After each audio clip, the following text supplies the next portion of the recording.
नैनों से छलके प्यारो बाबा, नैनों से छलके प्यार।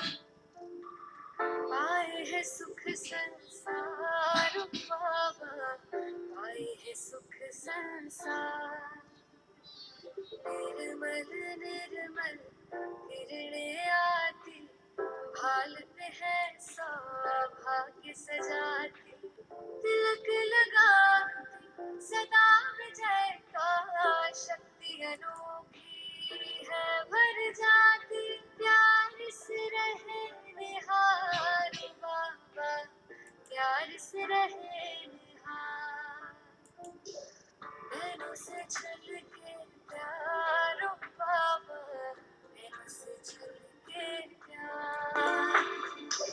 पाए है सुख संसारो बाबा, पाए है सुख संसार।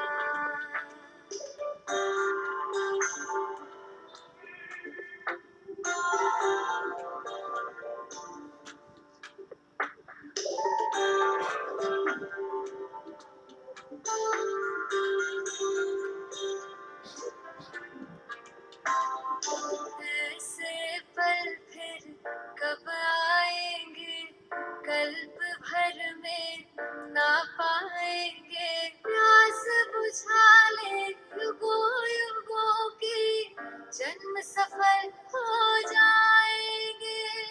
कितने किए उपकार ओ बाबा, कितने दिए उपहार।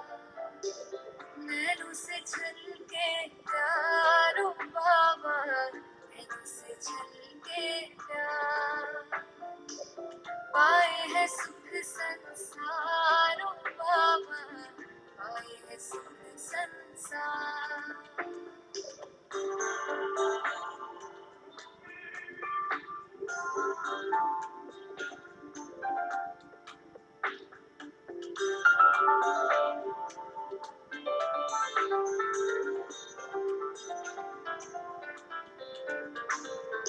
वरदानों से सजा रहे हो, अरमानों को खिला रहे हो। सागर भर भर के थालियां, ज्ञान रतन तुम लुटा रहे हो।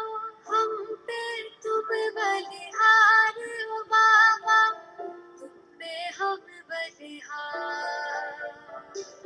नैनों से छलके प्यारो बाबा, नैनों से छलके प्यार। आए है सुख संसारो बाबा, आए है सुख संसार।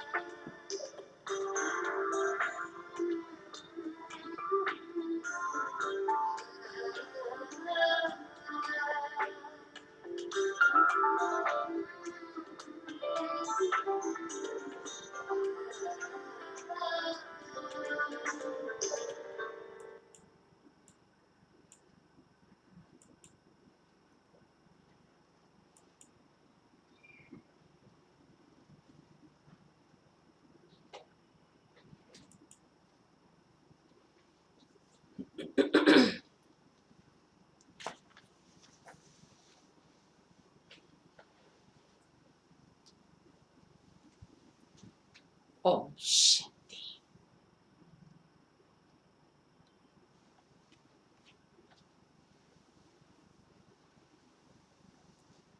अट्ठाईस तारीख की मुरली है।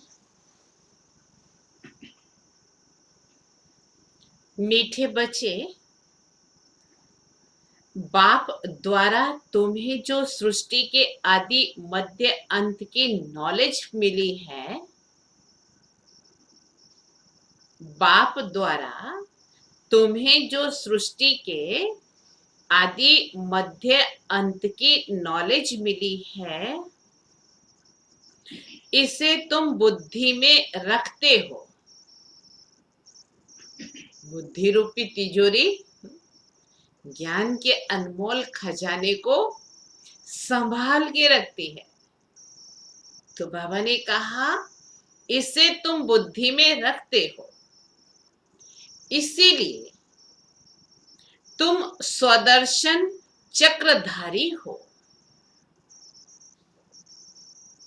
इसीलिए तुम स्वदर्शन चक्रधारी हो। प्रश्न है, रूह को पावन बनाने के लिए, रूह को पावन बनाने के लिए रूहानी बाप जो सुप्रीम सर्जन भी है, तो रूहानी बाप कौन सा इंजेक्शन लगाते हैं? वैसे तो उसके पास एक ही इतना पावरफुल इंजेक्शन है ना, जो हमारी सभी बीमारियों की दवा है। तो बाबा ने कहा कौन सा इंजेक्शन होगा, सभी को मालूम ही है, प्रैक्टिकल करते भी हैं हम लोग। मन मना भाव का। कौन सा इंजेक्शन? मन मना भाव का। यह इंजेक्शन रूहानी बाप के सिवाय कोई लगा नहीं सकता है। कोई कंपनी बना नहीं सकती, किसी को लगाना आ नहीं सकता। एक बाबा के सिवाय ये इंजेक्शन और कोई लगा नहीं सकता। बाप कहते, मीठे बच्चे तुम मुझे याद करो। सभी रोगों का इलाज बाबा कहते, मीठे बच्चे तुम मुझे याद करो। बस याद से ही आत्मा पावन बन जाएगी। याद से ही आत्मा पावन बन जाएगी। इसमें संस्कृत आदि पढ़ने की भी जरूरत नहीं है।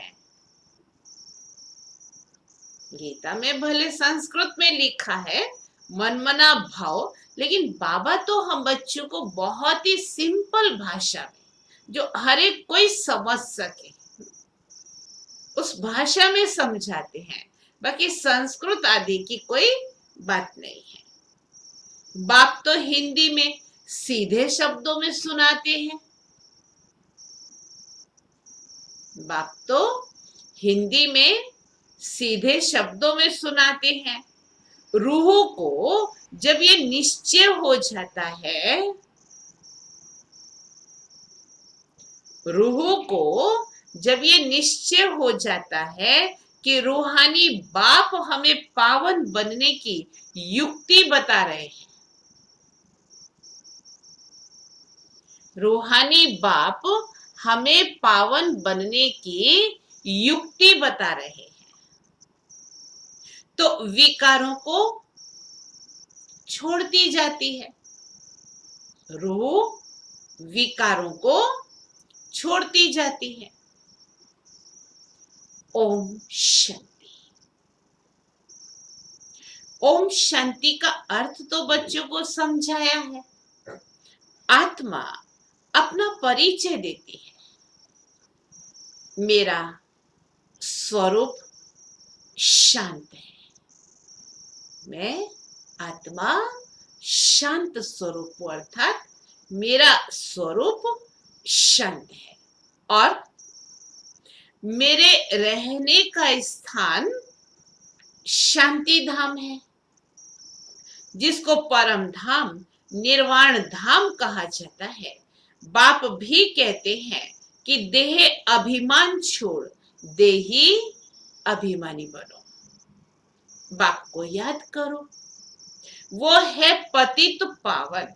ये कोई भी नहीं जानते कि हम आत्मा है, यहां आए हैं पार्ट बचाने। अब ड्रामा पूरा होता है, वापस जाना है, इसीलिए कहते हैं मुझे याद करो, तो तुम्हारे विकर्म विनाश होंगे। इसको ही संस्कृत में कहते हैं मन मना भाव। बाप ने कोई संस्कृत में नहीं कहा है, ये तो विद्वान आचार्यों ने, ऋषियों मुनियों ने इस भाषा में बोला, बाकी बाप ने ऐसे नहीं कहा है। बाप तो इस हिंदी भाषा में समझाते हैं। जैसे गवर्नमेंट कहती है ना, एक ही हिंदी भाषा होनी चाहिए। वो बैंकों में जाओ, कहाँ जाओ तो लिखा है कि हिंदी में बात कीजिए, लेकिन बैंक मैनेजर गुजराती में बोलता है, वहां का स्टाफ ही गुजराती में बोलता है, अपनी लोकल भाषा में ही बोलते हैं सब जगह। बाप ने तो वास्तव में हिंदी में ही समझाया है, परंतु इस समय अनेक धर्म, मठ, पंथ होने के कारण भाषाएं भी अनेक प्रकार की कर दी हैं। सत्युग में इतनी भाषाएं होती नहीं है जितनी यहाँ होती है। गुजरात में रहने वालों की भाषा अलग, जो जिस गांव में रहते हैं वो वहां की भाषा जानते हैं। गुजरात में भी अलग अलग भाषाएं हैं, भले गुजराती ही कहलाती है लेकिन फर्क पड़ जाता है। अनेक भाषाएं हैं। सतयुग में तो एक ही धर्म, एक ही भाषा थी, कोई लफड़ा ही नहीं था भाषा का। एक ही धर्म, एक ही भाषा थी। अभी तुम बच्चों को सृष्टि के आदि मध्य अंत की नॉलेज बुद्धि में है, ये कोई शास्त्र में नहीं है। ये नॉलेज कोई शास्त्र में नहीं है। ऐसा कोई शास्त्र नहीं जिसमें ये नॉलेज हो। न कल्प की आयु का ही लिखा हुआ है, न किसी को मालूम है। सृष्टि तो एक ही है। सृष्टि का चक्र फिरता रहता है, नई से पुरानी, पुरानी से नई होती है। इसको कहा जाता है स्वदर्शन चक्र। जिसको इस चक्र का नॉलेज है उसको कहा जाता है स्वदर्शन चक्रधारी। आत्मा को ज्ञान रहता है ये सृष्टि चक्र कैसे फिरता है। वह फिर कृष्ण को, विष्णु को स्वदर्शन चक्र दे देते हैं। अब बाप समझाते हैं, उन्होंने तो नॉलेज थी ही नहीं।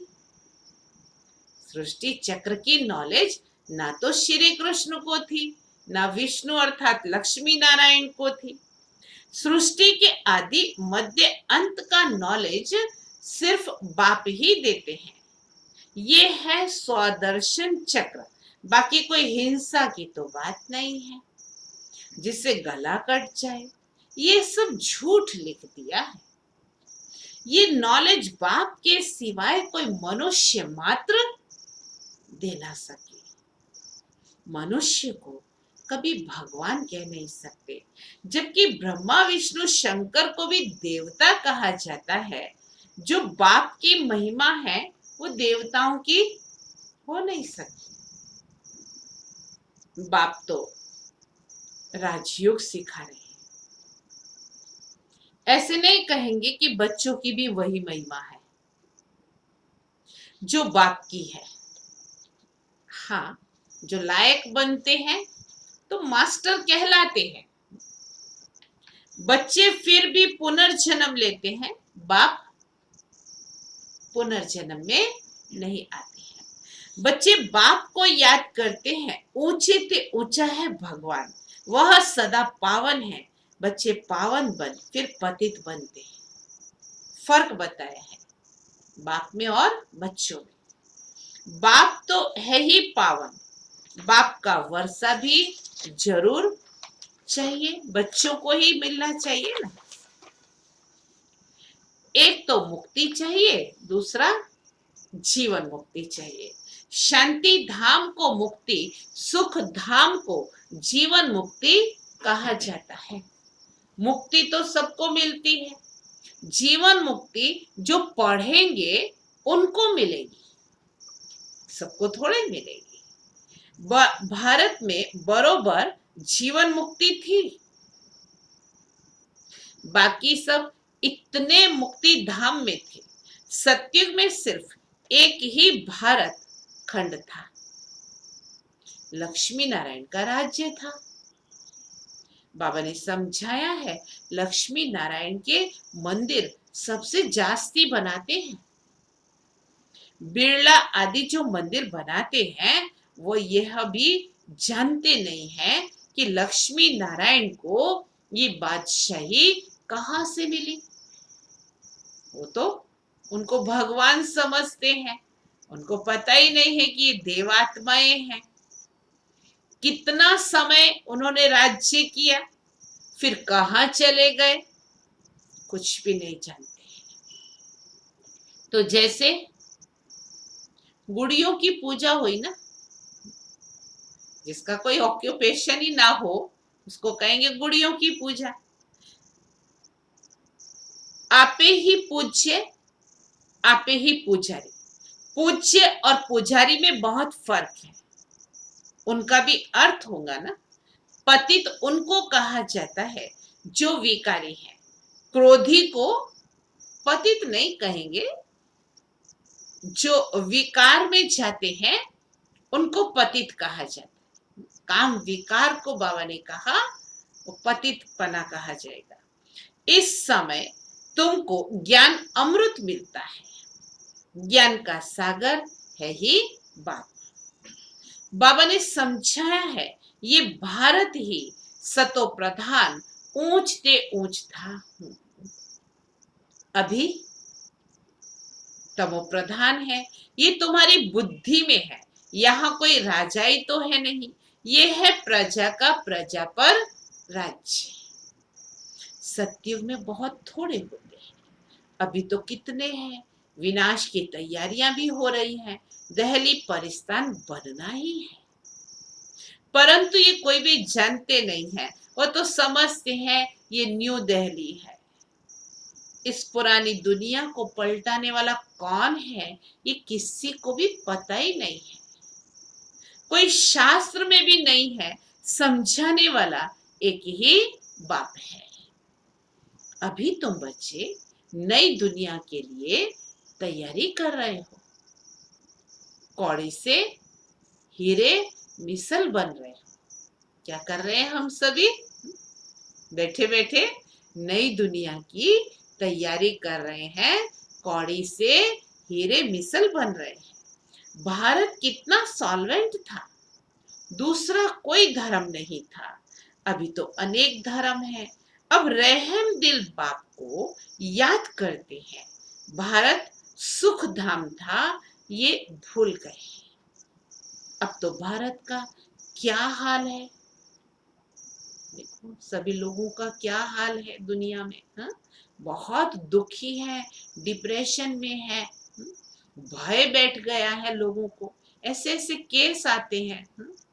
अभी फेस टू फेस तो कोर्स करा नहीं सकते, लेकिन कितने फोन आते हैं, तो फिर फोन में उनको काउंसलिंग की जाती है, कैसे उनको हम दुख भय चिंता से दूर कर सके।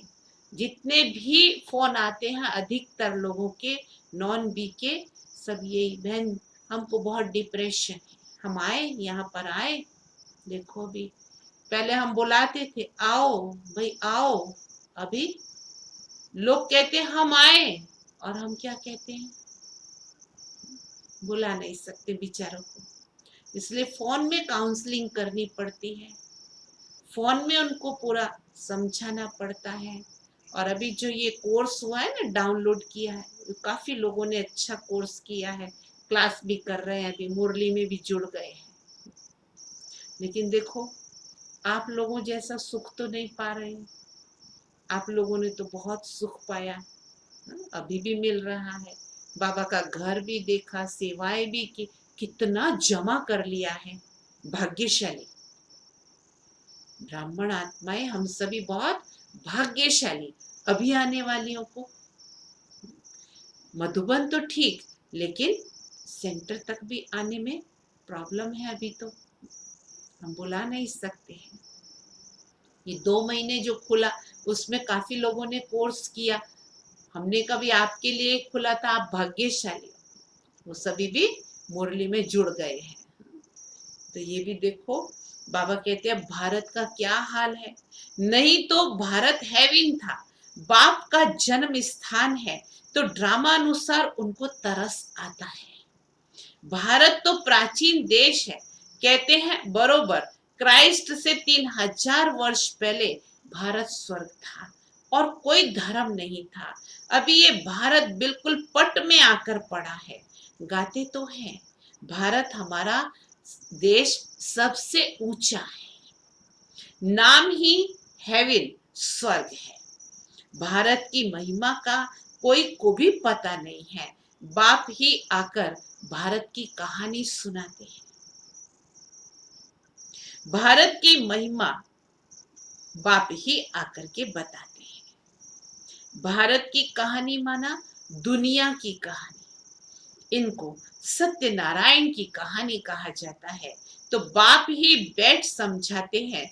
पूरे 5000 वर्ष पहले लक्ष्मी नारायण का भारत में राज्य था, जिन्हों के चित्र भी हैं, परंतु उन्हों को ये राज्य कैसे मिला, सतयुग के आगे क्या था, संगम के आगे क्या था, कलयुग, ये है अभी संगम युग, जिसमें बाप को आना पड़ता है।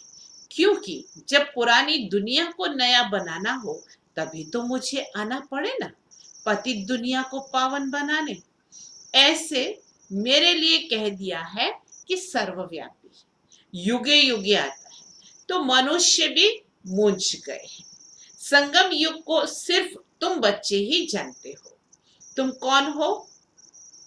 बाबा पूछ रहे हैं, तुम कौन हो? बोर्ड पर लिखा हुआ है, भाई हमारा तो बोर्ड ही गिर गया, दूसरा नया बनाना पड़ेगा। बोर्ड पर लिखा है प्रजापिता ब्रह्मा कुमार कुमारी। ब्रह्मा का बाप कौन? शिव। ऊंचते ऊंच पीछे है ब्रह्मा, फिर ब्रह्मा द्वारा रचना होती है। प्रजापिता तो जरूर ब्रह्मा को ही कहा जाता है, शिव को प्रजापिता नहीं कहेंगे। शिव सभी आत्माओं का निराकार बाप है। फिर यहाँ आकर प्रजापिता ब्रह्मा द्वारा एडॉप्ट करते हैं।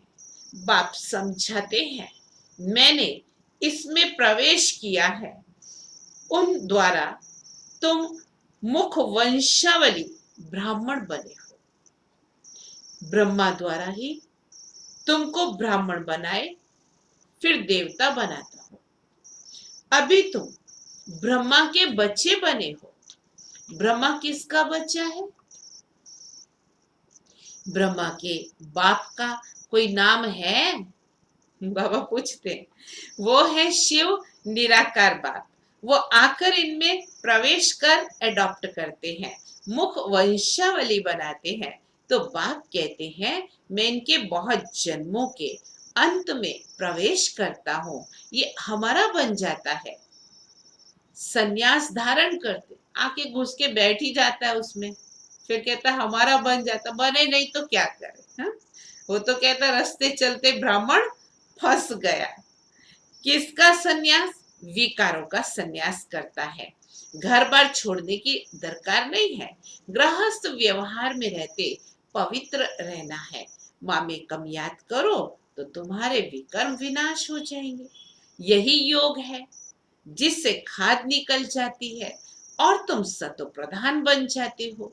भक्ति में तो भल कितने भी गंगा स्नान करें, जप तप आदि करें, नीचे उतरना ही है।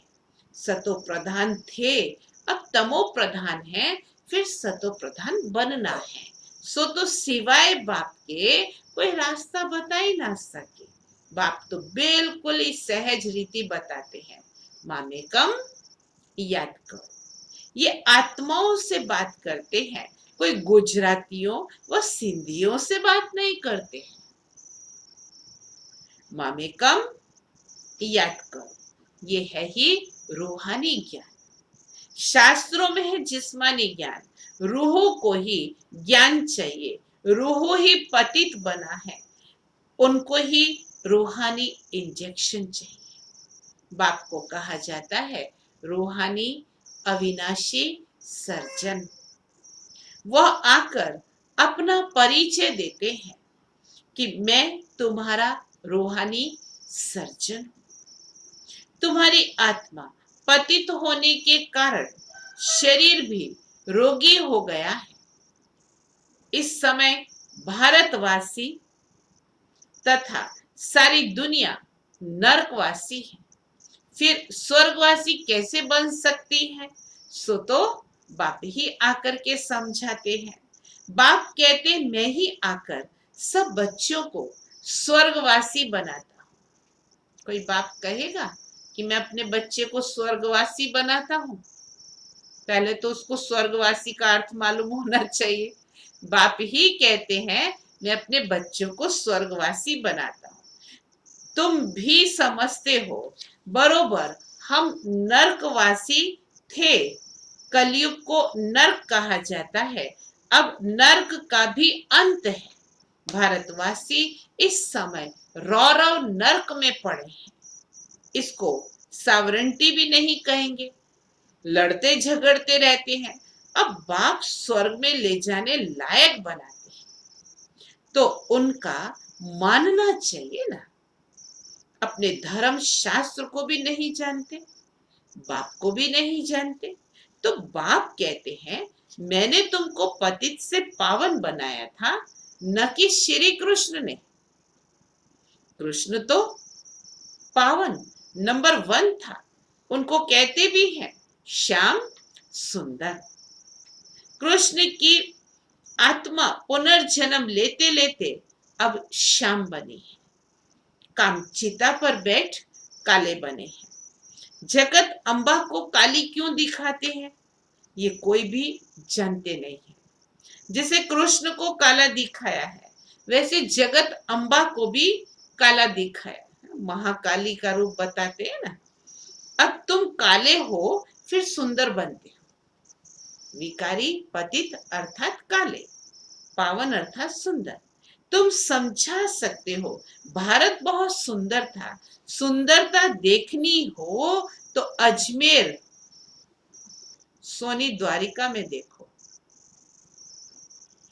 स्वर्ग में सोने हीरे के महल थे। एक मॉडल वहां पर बनाया हुआ है। अभी तो पत्थर भित्तर के हैं, सब तमो प्रधान है। तो बच्चे जानते हैं शिव बाबा ब्रह्मा दादा दोनों इकट्ठे हैं। इसीलिए कहते हैं बाप दादा। वर्षा मिलता है शिव बाबा से। अगर दादा से कहेंगे तो बाकी शिव के पास क्या है? वर्षा शिव बाबा से मिलता है ब्रह्मा द्वारा। ब्रह्मा द्वारा विष्णुपुरी की स्थापना। अभी तो रावण राज्य है, सिवाय तुम्हारे सब नरकवासी हैं। तुम अभी संगम युगवासी हो। अभी पतित से पावन बन रहे हो, फिर विश्व के मालिक बन जाएंगे। ये कोई मनुष्य नहीं पढ़ाते हैं। तुम्हारी मुरली कौन सुनाते हैं? शिव बाबा परम धाम से आते हैं, पुरानी दुनिया पुराने शरीर में। कोई को निश्चय हो जाए तो फिर तो बाप से मिलने सिवाय रह ही ना सके। कहे पहले बेहद के बाप को तो मिले, ठहर नहीं सकेंगे। बेहद का बाप जो स्वर्ग का मालिक बनाते हैं उनके पास फौरन हमको ले चलो, देखे तो सही। अब क्या करेंगे? समय बीत गया, टूलेट का भी बोर्ड लग गया। शिव बाबा का रथ कौन सा है? वो लोग भी घोड़े को श्रृंगारते हैं। मुस्लिम लोग कहते हैं ना हुसैन का घोड़ा, पटका निशानी रखते हैं। वह रथ था मोहम्मद का, जिसने धर्म स्थापन किया। भारतवासी फिर बैल को तिलक दे मंदिर में रखते हैं। समझते हैं शिव इस पर सवारी करते हैं। अब बैल पर तो न शिव की न शंकर की सवारी है। कुछ भी समझते नहीं है। शिव निराकार है, वो बैल पर कैसे सवारी करेंगे? टांगे चाहिए जो बैल पर बैठ सके, पूरा ही शरीर चाहिए ना, ये है अंधश्रद्धा। अच्छा, मीठे मीठे सिकिलदे बच्चों प्रति माता पिता बाप दादा का याद प्यार और गुड मॉर्निंग। रूहानी बाप की रूहानी बच्चों को नमस्ते। हम रूहानी बच्चों की रूहानी बाप को याद प्यार, गुड मॉर्निंग और नमस्ते। धारणा के लिए मुख्य सार है, पहली पॉइंट, बाप से जो ज्ञान अमृत मिलता है, बाप से जो ज्ञान अमृत मिलता है, उस अमृत को पीना और पिलाना है। उस अमृत को पीना और पिलाना है। पुजारी से पूज्य बनने के लिए, पुजारी से पूज्य बनने के लिए विकारों का त्याग करना है।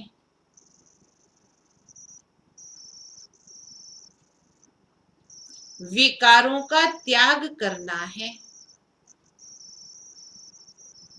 दूसरी पॉइंट, बाप जो स्वर्ग में जाने के लायक बना रहे हैं, बाप जो स्वर्ग में जाने के लायक बना रहे हैं, उनकी हर बात माननी है।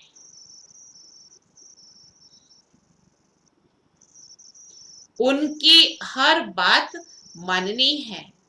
पूरा निश्चय बुद्धि बनना है। पूरा निश्चय बुद्धि बनना है। वरदान, अपने संपूर्ण स्वरूप के आवाहन द्वारा,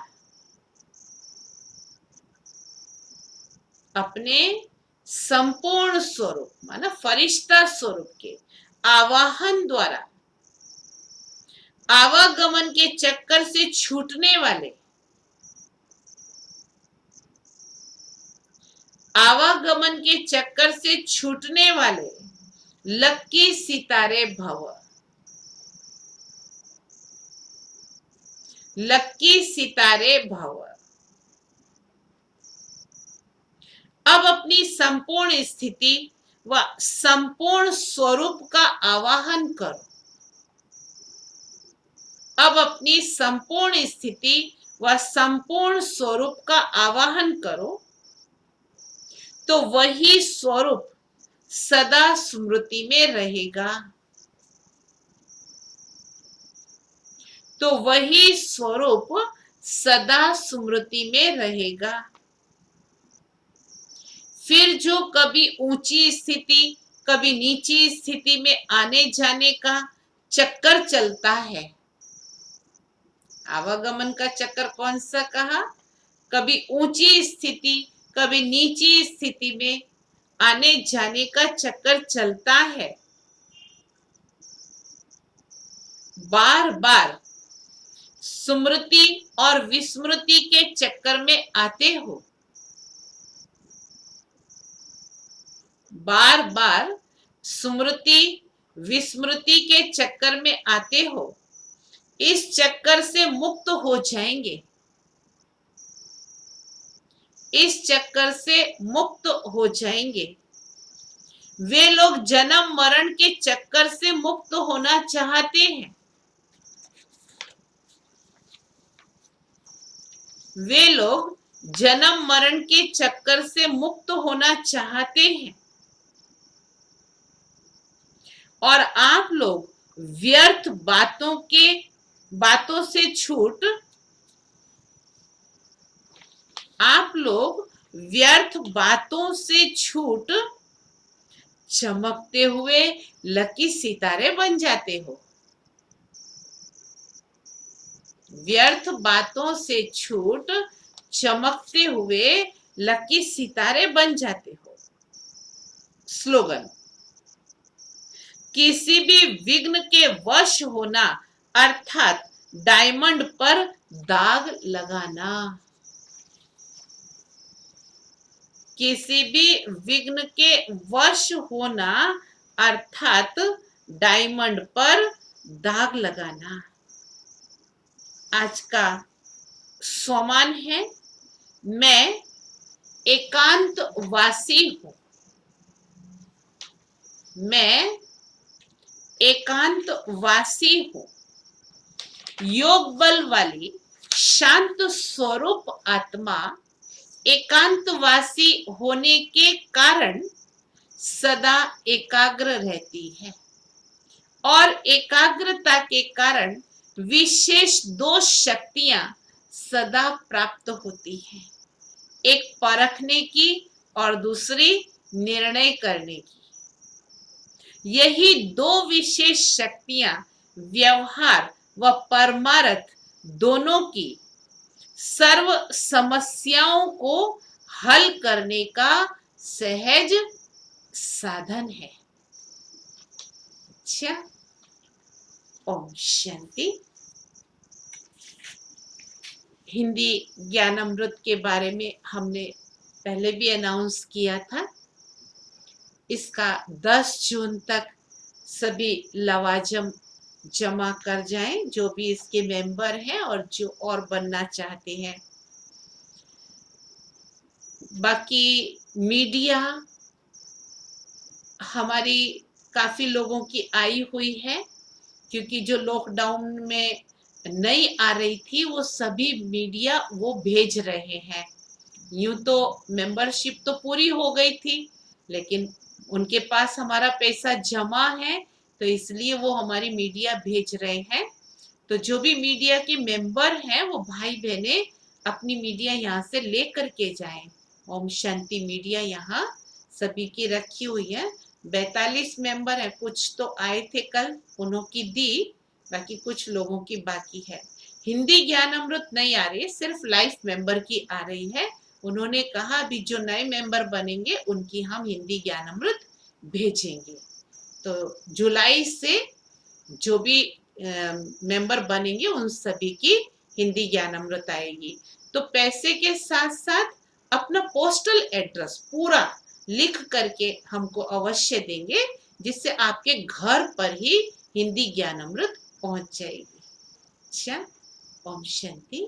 अभी हम सभी बाबा की याद में भी बैठेंगे और ट्रैफिक कंट्रोल भी करेंगे।